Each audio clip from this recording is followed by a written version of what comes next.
Alas 12 ng hating gabi nang maglandfall nga ang bagyong Tino sa Silago, Southern Leyte. Sa Surigao City naman, nawala ng supply ng kuryente ilang oras bago maglandfall ang bagyo.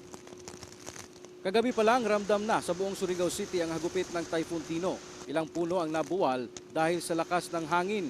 2 sasakyan naman ang nawasak matapos madaganan ng natumbang punong kahoy sa Surigao del Norte Capitol Complex.